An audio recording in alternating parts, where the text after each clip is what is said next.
fa inna nusratal madlum haqqun 'ala Allah Ta'ala. Maka sesungguhnya menolong orang yang dizalimi, orang yang dianiaya adalah hak Allah Ta'ala. Jadi Allah yang akan membelanya. Hati-hati dengan orang yang dianiaya, hati-hati dengan orang yang dizalimi, doanya terkabul. Bahkan mungkin orang kafir sekalipun, kalau orang kafir itu dizalimi, bisa jadi dia ditolong oleh Allah dalam hal kasus kezalimannya. Persoalan nanti di akhirat masuk neraka itu urusan dosa dia kepada Allah. Tapi ada orang non muslim dizalimi oleh orang Islam, hati-hati, jangan kemudian mentang-mentang saya Islam, saya pasti disayang oleh Allah. Ini orang kafir, terserah maunya saya, mau diapakan, hartanya mau saya ambil. Masuk ke warungnya orang non muslim, oh ini halal, ini diambil tanpa bayar, tak apa-apa, ngecok andiin orang kafir. Jangan begitu. Allah Maha membela orang zalim, meskipun dia muslim, sulit mendapatkan pertolongan Allah Subhanahu wa Ta'ala. Lihat bagaimana sejarah umat Islam membela tidak hanya sesama kaum muslimin, tapi ahlul dhimmah, orang non muslim yang ada di bawah suaka perlindungan hukum daulah Islam, dapat perlindungan. Sampai Nabi tampil menyatakan,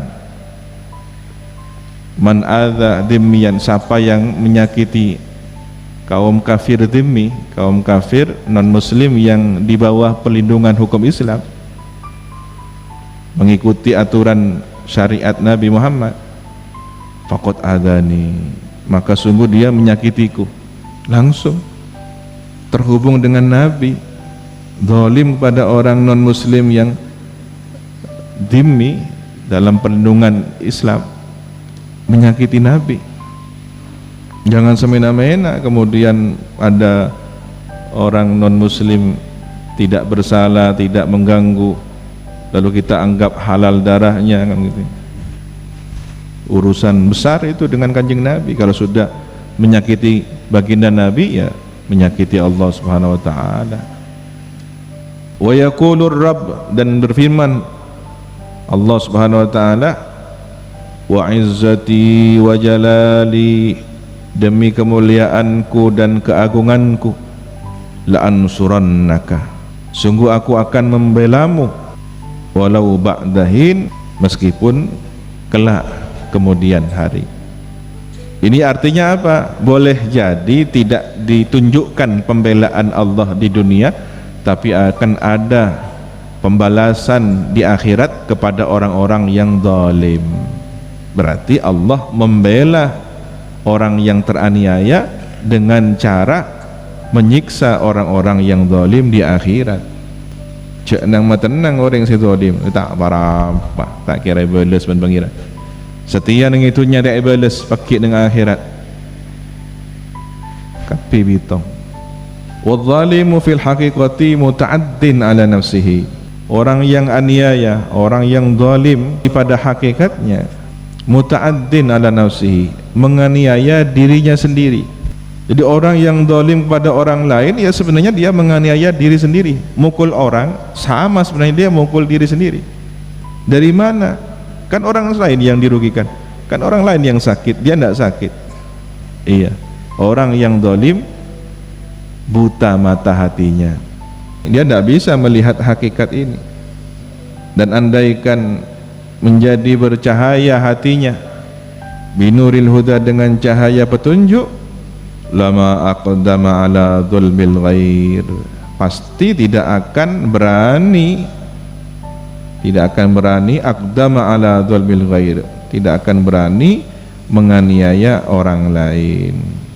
An-Nisa 110. Wa may ya'mal su'an, dan siapa yang beramal berbuat keburukan, au yadhlim nafsahu, atau menganiaya dirinya sendiri. Nah ini perhatikan, Bagaimana dia bisa menganiaya dirinya sendiri?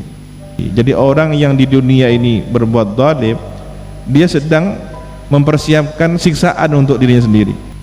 Tidak terbalaskan di dunia, boleh jadi terbalaskan di alam kubur.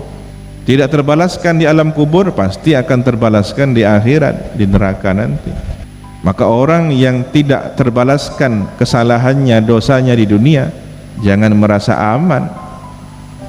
Dia sedang mengoleksi, menumpuk-numpuk pembalasan akibat dari perbuatan buruknya di dunia. Ketika orang zalim dibalas di dunia, seharusnya dia merasa bersyukur, semoga tidak terbalaskan di akhirat. Qala Rasulullah sallallahu alaihi wasallam, telah bersabda baginda Rasulullah sallallahu alaihi wasallam, unsur akhaka zaliman aw madluman, bantulah, tolonglah saudaramu zaliman, dia itu zalim, aw madluman, ataukah dia itu teraniaya, terzalimi. Sahabat masih tersisa pertanyaan di dalam benak, di dalam pikiran beliau, para sahabat, ini gimana ya, orang yang zalim dibantu, ditolong. Kalau orang yang dizalimi ya sudah sepantasnya kita tolong. Akhirnya bertanya, qala ya Rasulullah, bertanya sahabat, atau di sini adalah Sayyidina Anas ya, bertanya, ya Rasulullah, hadza nansuruhu madluman, orang ini kami menolongnya atau kita menolongnya madluman, padahal dia teraniaya. Kita tahu itu. Fa kaifa nansuruhu zaliman, bagaimana kita menolong zaliman padahal dia zalim? Apa mau ditolong berbuat maksiat juga? Nah, pertanyaan Sayyidina Anas ini dijawab oleh Rasulullah. Kamu rintangi, kamu halangi dia yang zalim itu, saudaramu yang zalim itu, jangan biarkan dia melakukan kezaliman. Itulah cara menolong orang yang zalim, menghentikan perbuatan zalimnya, nolong berarti. Jadi ketika ada orang tengkar lalu dirangkul oleh kita, ambu-ambu ataukah, kata yang bertengkar ini dengan emosi, apa buat makna ngalangin kok, mbak tak nolong kok, kamu kok gak bantu saya. Loh, ini cara bantu saya merangkul kamu, tidak memukul saudara kita, sama-sama santrinya.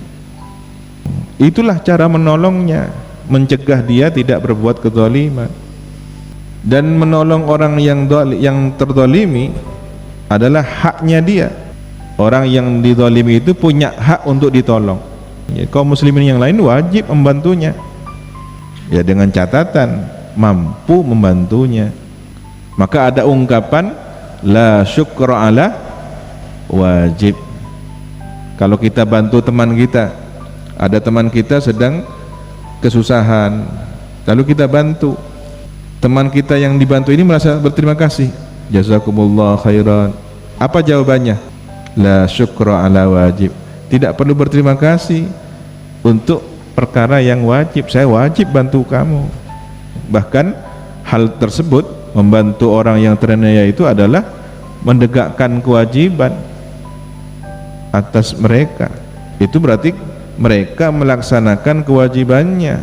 Artinya gimana? Ketika sudah ada yang membantu, yang lain gugur. Selama tidak ada yang membantu, wajib seluruh kaum muslimin membantu orang yang teraniaya. Jadi kalau tidak ada satupun yang mau menolong orang yang teraniaya, dosanya terkena semua.